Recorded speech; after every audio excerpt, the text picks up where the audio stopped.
ہمارے حضرت بہت استقامت والے تھے، لیکن پھر بھی فرماتے تھے کہ یہ اللہ کا فضل ہے کہ اللہ نے ہم پہ 5 نمازیں فرض کر دی، آپشنل نہیں رکھا۔ آپشنل ہوتی نا، اختیاری ہوتی تو شاید کوئی بھی نماز نہ ہوتی، ہم سے سوچتے ہی رہتے کہ چلو 5 نمازیں پڑھنا ثواب ہے تو پرسوں سے پڑھیں گے۔ اللہ نے ایسی فرض کی ہے کہ زمین آسمان ادھر سے ادھر ہو جائے، سفر میں ہو، حضر میں ہو، بیماری میں ہو، خوشی میں ہو، غم میں ہو، یہ نہیں چھوڑنی، ٹھیک ہے نا؟ تو مجبور ہیں بھائی، اللہ نے کہا کہ میں کوئی عذر مانوں گا ہی نہیں، سفر ہو کچھ بھی ہو پڑھنی ہے۔ ہم پہ ڈال دی جاتی کہ ٹینشن میں ہو تو چھوڑ دو، خوشی میں ہو تو پڑھ لو، تو ہم تو یہی سوچتے رہتے ہیں بھائی ابھی تھکاوٹ ہے، آج رات دیر سے سویا ہوں تو فجر میں اٹھ گئے تو نیند پوری نہیں ہوگی، تو ایسا کریں گے 11 بجے پڑھ لیں گے، یہی سوچتے رہتے۔ اللہ میاں نے کہا کہ رات دیر سے سو، جلدی سو، یہ تمہاری ٹینشن نہیں ہے، یہ تمہاری ٹینشن ہے، یہ میرا مسئلہ نہیں ہے۔ میں نے کہہ دیا ہے فجر کا مطلب فجر ہے، ظہر کا مطلب ظہر ہے، عصر کا مطلب عصر ہے۔ ابھی ہم امریکہ گئے نا تو جہاز جاتے ہوئے سورج کی سمت میں جا رہا ہوتا ہے، تو ایک نماز بھی نہیں آئی راستے میں۔ ہم نے ظہر پڑھ تو لی، لیکن نہیں بھی پڑھتے تو امریکہ پہنچ کے بھی مل جاتی، کیونکہ سورج کے ساتھ ساتھ چل رہے ہیں۔ واپسی پہ مخالف آ رہے ہیں تو ٹھکا ٹھک نمازیں آ رہی ہیں۔ اب جب ٹھکا ٹھک نماز آ رہی ہے، ایک نماز کا ٹائم، فوراً دوسری نماز، فوراً تیسری نماز، فوراً چوتھی نماز، فوراً 5ویں نماز، اور اللہ نے فرض نماز میں کہا ہے کہ کھڑے ہو کے پڑھو، قبلے کی طرف پڑھو۔ یہ ممکن نہیں ہے تو پھر مجبوراً بیٹھ کے پڑھو، لیکن فرض نماز پھر بعد میں لوٹانی چاہیے، کیونکہ فرض نماز اصل میں قیام بھی فرض ہے اور قبلہ رخ ہونا بھی فرض ہے۔ تو اب ہمارے ساتھ دوست تھے، انہوں نے کہا کیسے؟ میں نے کہا مجبوراً بھائی پڑھنی پڑے گی، اللہ کا حکم ہے، نماز آپ سفر میں نہیں چھوڑ سکتے۔ اللہ نے 4 کی 2 کی ہی اسی لیے کہ میں نے 4 کی 2 کر دی ہیں، چھوٹی کر دی ہے، اس لیے کہ چھوڑنا نہیں ہے، آدھی کر لو۔ چھوڑنے کا آپشن ہوتا تو اللہ پھر کہہ دیتا ٹینشن میں ہو تو چھوڑ دینا، نہیں تو پھر پوری پڑھ لینا، یہ کہتا نا اللہ تعالیٰ۔ اب جب نماز کا ٹائم آیا، ہم نے کہا بھائی کہ نماز پڑھنی ہے، تو وہ نماز میں جہاز میں جگہ کہاں دیتے ہیں؟ خیر ہم نے ریکویسٹ کی تو جگہ آگے، انہوں نے کہا آگے جا کے پڑھ لو۔ تو ہم نے کیا کیا، ہم نے کہا بھائی آج کل ایک ایپ آ رہی ہے جو لوگ جہازوں میں سفر کرتے ہیں، اس کا نام ہے حلال فری کر کے کچھ ہے، نام بھول گیا میں، بڑا زبردست نام ہے، آپ لوگ نوٹ کر لیں، وہ کبھی جہاز میں سفر ہو نا، حلال ٹرپ، یہ ایپ ڈاؤن لوڈ کر لیں اپنے موبائل میں، اور اگر ڈاؤن لوڈ نہیں ہو رہی تو ڈائریکٹ گوگل پہ بھی سرچ کی جا سکتی ہے، حلال ٹرپ گوگل پہ لکھیں تو وہ ایک ویب سائٹ آ جائے گی، وہ کھولیں، وہ آپ سے مانگے گا جہاز کے ٹائمنگ کیا ہے، کدھر سے کدھر جا رہا ہے، کیا تاریخ ہے، آپ اس میں ڈالیں گے، ٹھک کر کے وہ بتا دے گا کہ آپ کی جو گھڑی میں اس وقت ٹائم ہو رہا ہے اس کے مطابق فجر کتنے بجے، ظہر کتنے بجے، عصر کتنے بجے، مغرب کتنے بجے، عشاء کتنے بجے، اور اتنے بجے قبلہ کہاں ہوگا، اتنے بجے قبلہ جہاز میں کس سمت میں ہوگا۔ تو بڑی خاندانی ایپلیکیشن ہے، تو وہ آپ جیسے ہی ڈالیں گے ٹھک کر کے، تو ایک گھڑی آپ ایسی رکھیں جو چینج نہ ہو ٹائم اس کا۔ تو یہ خوب مسئلہ سمجھ لیں کہ جہاز میں آپ کو کھڑے ہو کر نماز پڑھنی ہے، اگر ممکن نہ ہو اجازت نہ دیں پھر مجبوراً بیٹھ کے پڑھیں، لیکن اس نماز کو لوٹا لیں۔ تو ہم نے تو کھڑے ہو کر اجازت مل گئی تھی، ہم نے کہا چلو پڑھتے ہیں۔ اس میں یہ آسانی ہے کہ ظہر اور عصر اکٹھی، لیکن کیسے اکٹھی؟ اس طرح سے اکٹھی کہ ہم نے دیکھا کہ ظہر کا ٹائم ختم ہو رہا ہے،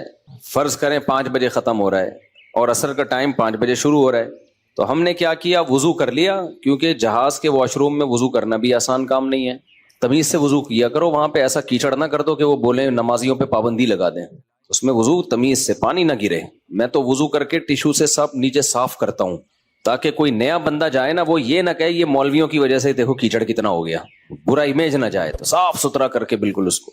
کوئی بات نہیں، ہاتھ خراب ہو جائے گا اس کو دھو لو آرام سے، لیکن امیج اپنا خراب نہ کرو کہ یار یہ نمازی لوگ جب بھی جہاز میں آتے ہیں کیچڑ کر کے جاتے ہیں۔ ایک نے مجھے بتایا، پائلٹ نے، کہ ہم کہیں جا رہے تھے، کہیں اجتماع تھا، تو سارے نمازی بیٹھے ہوئے تھے جہاز میں، تو کہہ رہے جہاز کی حالت یہ ہو گئی تھی کہ جیسے کوئی تالاب بنا ہوا ہوتا ہے، سارے وضو کر کر کے آ رہے ہیں گیلے پاؤں کے ساتھ پورے جہاز میں، نا کہتے ہیں ایسا کیچڑ ہم نے زندگی میں کبھی نہیں دیکھا جہاز میں، تو کتنا برا امیج گیا نا۔ تو اس لیے صفائی ستھرائی کر کے ان کو لگے کہ کوئی بات نہیں یار، اگر یہ وضو کر بھی لیتے ہیں تو واش روم میں ذرہ برابر بھی گندگی نہیں ہوتی، تو صاف ستھرا کر کے نکلو باہر۔ اس بیان ابھی شروع کروں گا، لیکن یہ بھی ضروری بات ہے کہ تاکہ جہازوں میں بھی نمازوں کا اہتمام کریں۔ اللہ کو نماز بہت زیادہ محبوب بھی ہے، اور اللہ کے ہاں جتنی ویلیو نماز کی ہے نا، اتنی کسی حکم کی نہیں ہے۔ اللہ نے نہیں چھوڑی ہے، میں نے دیکھا ہے لوگ جہازوں میں نمازیں گول کر رہے ہیں، ٹرینوں میں نمازیں گول کر رہے ہیں، شاپنگ میں نمازیں، ہو بھائی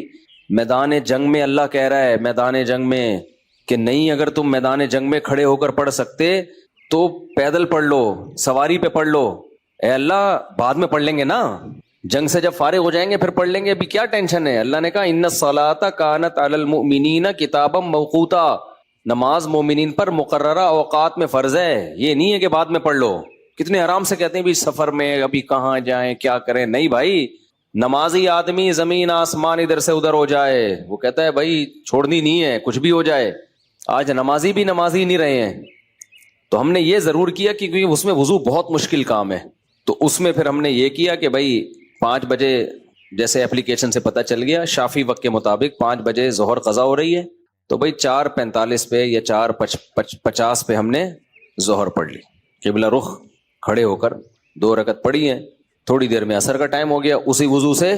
عصر نمٹا لی. سمجھتے ہو؟ تو یہ اس طرح سے نبی صلی اللہ علیہ وسلم نے نمازوں کو سفر میں جمع کیا ہے. اور یہ جو حدیث ہے نا جس میں آتا ہے نبی صلی اللہ علیہ وسلم نے بغیر کسی عذر کے سفر کے نمازیں اکٹھی پڑھی ہیں ظہر عصر کی, تو اس کا بھی یہی مطلب ہے. ایسے اکٹھی نہیں ہے کہ ظہر کو قضا کر دیا ہو یا عصر کو ظہر کے ٹائم پہ پڑھ لیا ہو, ورنہ پھر یہ جو آیت ہے حافظوا علی الصلوات والصلاۃ الوسطی, نمازوں کی حفاظت کرو خصوصاً عصر کی نماز کی, پھر اس کا مطلب کیا ہو گیا؟ اس کا تو پھر مطلب ہی نہیں بنتا کوئی. تو حدیث کی وہ تشریح کی جائے گی جو قرآن سے میچ کر رہی ہو. تو اس طرح سے پھر مغرب عشاء بھی ایسے پڑھ سکتے ہیں آپ. مغرب کو ڈیلے کر دیا, عام حالات میں یہ مناسب نہیں ہے, نبی صلی اللہ علیہ وسلم کا معمول نہیں تھا, لیکن کبھی کبھار کوئی عذر ہو تو اس طرح سے ڈیلے کیا جا سکتا ہے. تو مغرب کو تھوڑا ڈیلے کیا عشاء کے قریب. صحیح بخاری کی حدیث ہے, اس میں حضرت عبداللہ بن عمر نے اسی طرح جمع کیا ہے کہ مغرب پڑھی تلبث یسیرا, تھوڑی دیر ٹھہرے پھر عشاء پڑھ لی. تو اس سے پتہ چلتا ہے کہ جن حدیثوں میں آتا ہے اکٹھی پڑھی ہیں تو ان کا یہ مطلب ہے جو بخاری میں بیان. خیر ابھی یہ ٹاپک نہیں ہے کیونکہ لوگ کہتے ہیں کہ یہ لوگ حدیثوں کو نہیں مانتے, حدیثوں میں تو 2 نمازیں اکٹھی پڑھنے کا ہے. ہم مانتے ہیں اکٹھی, لیکن اکٹھی کا مطلب کیا ہے؟ تو خلاصہ یہ کہ کسی قیمت پہ بھائی نماز قضا بولو مت کرو. دیکھو بار بار ایک بات بیان کرتا ہوں, اللہ کے حکم میں آسانی ہے, لچک نہیں ہے.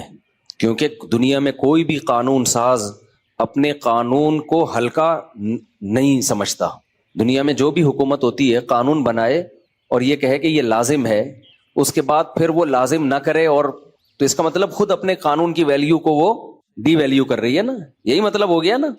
دنیا میں کوئی یہ نہیں کرتا, تو اللہ قانون بنائے اور کہے کہ یہ فرض ہے, سفر میں بھی فرض ہے, حضر میں بھی فرض ہے, پھر اللہ کہ چلو میں نے کہہ تو دیا باقی تمہاری مرضی. نا نا نا نا نا نا, صحیح ہے, اللہ نے کہہ دیا اب ہے تو ہے, اب آپشنل نہیں ہے. رمضان کے بار بار میں بتاتا ہوں نا, روزے میں مزدور کو بھی روزہ رکھنا پڑے گا, کتنی سخت گرمی ہو, کیونکہ اللہ نے قانون بنا دیا بھائی بیماری میں سفر میں چھوڑ سکتے ہو, اس کا مطلب تیسرا کوئی عذر نہیں ہے, رکھنا پڑے گا. تو اس لیے جو فرائض ہے نا, واجبات فرائض, اس میں اللہ کے قانون آسان ضرور ہے, لچکدار نہیں ہے. جب ہے تو ہے. اسی میں ایک اور مسئلہ آ گیا عدت کا.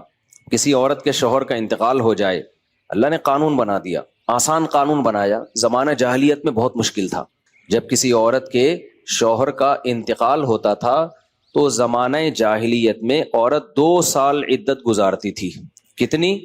2 سال. اور اس 2 سال میں وہ میلی کچیلی رہتی تھی. یہاں تک بھی بعض روایات میں آتا ہے اس کی جگہ کو گندا رکھا جاتا تھا, مینگنیاں لا کے ڈال دی جاتی تھی, گند میں رہے. اسلام نے اس حکم کو ختم کیا, یہ ظلم ہے عورت کے اوپر. اللہ نے حکم دیا 4 مہینے 10 دن بس, اور اس میں میلی کچیلی نہیں رہے گی, نہائے دھوئے, بس زینت اختیار نہیں کرے گی, زیور نہ پہنے, خوشبو کا استعمال نہ کرے, زینت اختیار نہ کرے, باقی نارمل رہے, گھر سے باہر نہ نکلے. وہ ایک صحابیہ نے نبی صلی اللہ علیہ وسلم سے اجازت چاہی کہ بھئی 4 مہینے 10 دن میں یوں کر لوں, میں فلانی جگہ چلے جاؤں. آپ نے فرمایا اللہ تعالیٰ نے تمہیں یہ آسانی دی ہے کہ وہ زمانہ جاہلیت کا حکم اللہ نے منسوخ کر دیا, اب اتنی آسانی دے دی, تو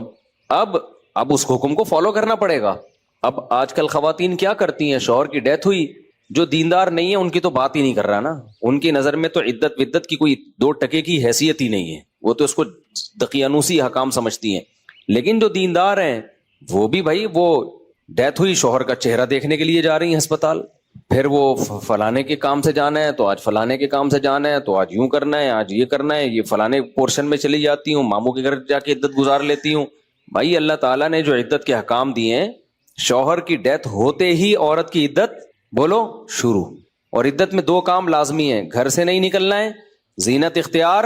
نہیں کرنی. اب اس میں لوگ ہمیں تنگ کرتے ہیں، یار وہ چہرہ دیکھنے جانا چاہتی ہے ہاسپٹل میں، بھائی شوہر کو گھر لے آؤ، اگر بیوی نے اپنے شوہر کو دیکھنا ہے میت کو گھر لے آؤ، عورت نہیں روڈ پہ آ سکتی، جنازے کی چارپائی کے پیچھے پیچھے جا رہی ہوتی ہے گھر سے باہر نکل کے، پھر اللہ کو غضب آئے گا، جب میں نے ایک آرڈر دے دیا ہے اس کو ہلکا کیوں لے رہے ہو؟ عیادت کے لیے نہیں جا سکتی وہ، سمجھ رہے ہیں کہ بھئی فلاں بیمار ہے تو چلو میں عیادت کے لیے چلی جاؤں، فلاں کی ڈیتھ ہو گئی چلو میں تعزیت کے لیے، حج ختم ہو جاتا ہے اس سے، حج کی کتنے مسئلے آتے ہیں، عورت نے حج کی درخواست دی ہوئی ہے، نام آ گیا، حج پہ جانے کی تیاری ہو گئی، شوہر کا انتقال ہو گیا، اب جس دن جانا ہے 4 مہینے تو ہو جائیں گے، 10 دن رہ جائیں گے، تو ہم کہتے ہیں بھائی 10 دن کیا 1 گھنٹہ بھی رہ گیا ہونا 4 مہینے 10 دن ہونے میں، آپ کو 1 گھنٹہ پہلے بھی نکلنے کی اجازت نہیں، بے شک حج ضائع ہو جائے کوئی بات نہیں، حج کینسل ہو جائے، کیونکہ حج کی فرضیت پہ عدت مقدم ہے، حج اگلے سال بھی ہو سکتا ہے، عدت تھوڑی ہو سکتی ہے، تو ہاں یہ اللہ نے آسانی رکھ دی ہے کہ جس عورت کا کوئی کمانے والا نہ ہو، اللہ نے لچک، جہاں شدید ضرورت تھی وہاں اللہ نے خود بخود لچک رکھ دی کہ بھوکے تو نہیں مر سکتے نا، کمانے والا کوئی نہیں ہے تو کمانے کے لیے جا سکتی ہے، مجبوری ہے بھائی کمانا، اس میں فقہاء نے بیان کیا دن میں جائے بغیر زینت اختیار کیے، اور دن میں واپس آ جائے، اور صرف کمانے کی حد تک باہر نکلے، ادھر ادھر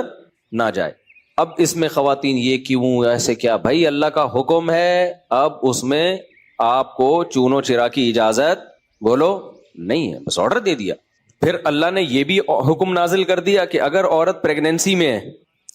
تو بچہ ہوتے ہی اس کی عدت ختم ہو جائے گی۔ دیکھو ہمارے نبی صلی اللہ علیہ وسلم بھی اللہ کے آرڈر کے سامنے کیسے اپنی عقل نہیں استعمال کرتے تھے۔ ایک صحابیہ کو حمل تھا،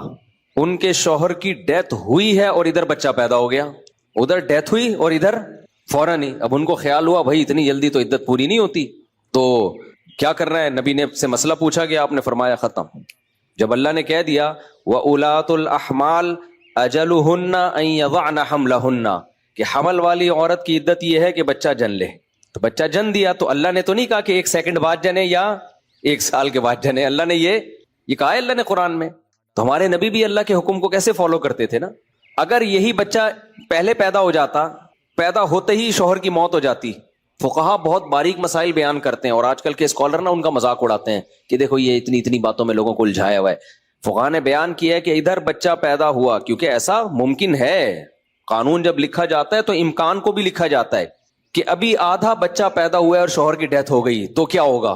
ایک ہے بچہ پیدا ہوتے ہی شوہر کی ڈیتھ ہو جائے، تو بچہ چونکہ پہلے پیدا ہوا ہے، شوہر کی ڈیتھ بعد میں ہوئی ہے، تو اب عدت کیا ہوگی، اب 4 مہینے 10 دن چلے گی۔ ادھر شوہر کی ڈیتھ ہوئی اور فوراً بچہ پیدا ہو گیا تو عدت ختم۔ اب ایسے بھی کیس قیامت تک کے لیے دین آیا ہے نا، ایسا بھی ممکن ہے کہ شوہر کی ڈیتھ ہوئی اور بچہ آدھا پیدا ہوا ہے اور ادھر ڈیتھ ہوئی اس کی، یعنی ولادت ہو رہی تھی اور شوہر کا انتقال ہو گیا۔ امکان تو ہے نا، لا جب لکھا جاتا ہے نا تو اس میں امکانات بھی لکھے جاتے ہیں، تو فقہا نے اس میں بھی بحث کی ہے کہ اس صورت میں کیا ہوگا، یا عورت کنفیوز ہے، پتہ ہی نہیں چل رہا کہ جب اطلاع ملی ہے تو بچہ پیدا ہو چکا تھا یا نہیں ہوا تھا، اس کے بھی فقہا نے حکام لکھے ہیں، تو بہت باریکیوں میں جا کے، تاکہ آئندہ آنے والے لوگوں کو کنفیوژن نہ ہو۔ آپ کتاب میں جا کے دیکھو، ہر مسئلہ فقہا نے ڈسکشن کی ہے اور اس کو بیان کیا ہے، تو ذرا سے فرق سے عدت کا حکم چینج، لیکن کیوں اتنا احتیاط کیوں؟ بھائی اللہ کا جب لا ہے تو وہ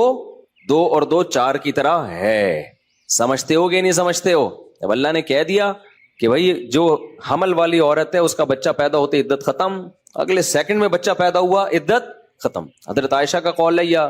کسی صحابی کا کہ شوہر کو ابھی غسل بھی دیا جا رہا ہو نا، ابھی دفنایا بھی نہیں جا رہا ہے اور بچہ پیدا ہو جائے تو بس ختم عدت، چاہے دفنایا بھی نہ ہو، فوراً نکاح کر سکتی ہے وہ، ٹھیک ہے نا، فوراً نکاح کر سکتی ہے، تو اللہ نے اجازت دے دی اس کو۔ اب اس میں حکمت کیا ہے ہمیں نہیں پتا بھائی، اللہ کا حکم ہے، نص وارد ہو گئی تو نبی نے بھی اس پر عمل کیا، صحابہ نے بھی، ائمہ مجتہدین نے بھی، لیکن یہ نہیں ہے کہ جی 40 دن کی عدت، بعض 40 دن کی عدت منا رہی ہیں، بعض جو ہے وہ سفر کر رہی ہیں عدت کے دوران، تو ہاں گھر اکیلا ہے، وحشت ہے اس میں، بہت زیادہ خوف ہے، کوئی خطرہ ہے چوری چکاری کا، تو مجبوری میں پھر وہ گھر چینج کر سکتی ہے، جیسے کوئی ایسی جگہ پہ رہ رہی ہو جہاں چور ڈاکوؤں کوئی ساتھ رہنے والا نہ ہو، وہ ایک الگ مسئلہ ہے۔